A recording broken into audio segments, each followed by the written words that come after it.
Hello everyone! Ayan, so again, this is Coach Natalie Nicole, one of the Council of Infinite Empire. Ayan, so good morning, good afternoon, good evening. Ayan, kung nasaan ka man ngayon.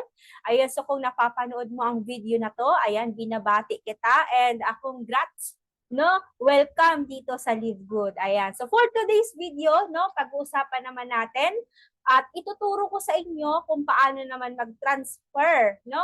Mag-transfer ng credit wallet to another affiliate. Ayan. So kung halimbawa nagbebenta ka ngayon ng dollars mo, no, marami ka ng earnings, paano ba yan i-transfer sa ibang account? Okay, so ayan, let me share my screen para mag-umpisa agad tayo. Okay, so ayan, i-share ko lang yung screen ko. Ayan. So, syempre punta tayo sa ating landing page or dashboard. So kung ano man yung iyong browser, no? I-click mo lang kung yung i-search mo kahit sa Google yung livegood.com. Okay? So syempre ito na siya. Mag-sign in lang tayo gamit ng ating username and password and log in now. Ayan. So once again, ayan, nakalagay dyan, welcome Natalie Nicole, you're in control.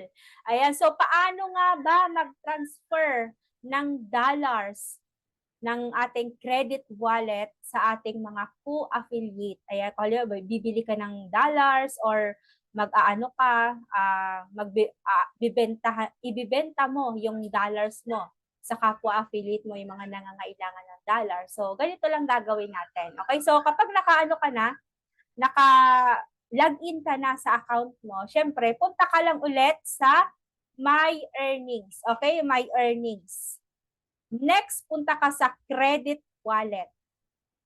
Okay, so now, yan, may laman yung aking, yung aking dollar. So, I have $32.19.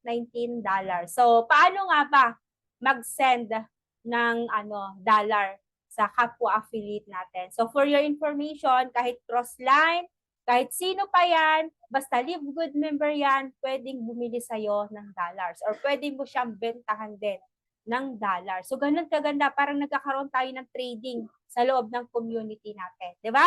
So, ayan, syempre, once again, sinasabi ko sa inyo na kailangan alam nyo kung ano yung ID number ng taong sesendan mo ng dollars mo. Okay? So, ayan, syempre, punta ka lang sa select user.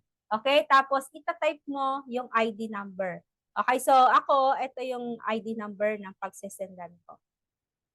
Isisend ko ID number So, ID number nung nagbibenta or binentahan mo ng credit wallet. Okay. So, 3899666. Make sure na tama. Okay. So, sa username naman, don't bother kahit wala na yan.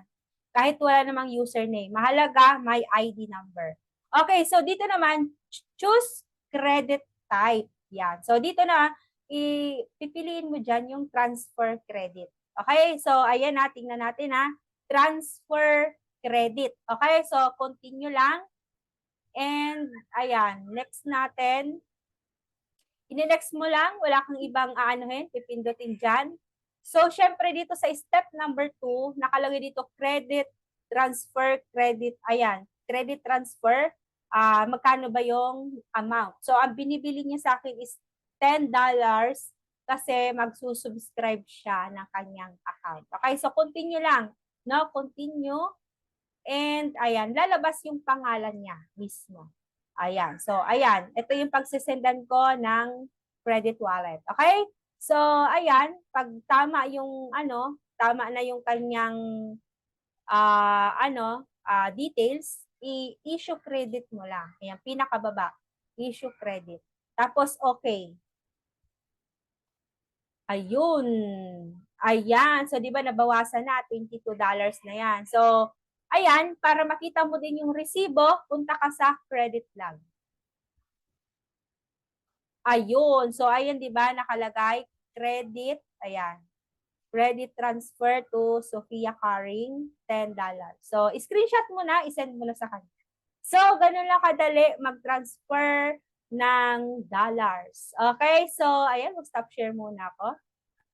Ayan, so I hope no may natutunan ka sa video na to, and if you want to continuous learnings o na i-ano mo lang, i-subscribe mo lang yung channel na to para mas marami pa akong i-upload at ganahan ako mag-create ng mga videos. Ayan, so once again, this is your coach Natalie Nicole. Ayan, so see you on top.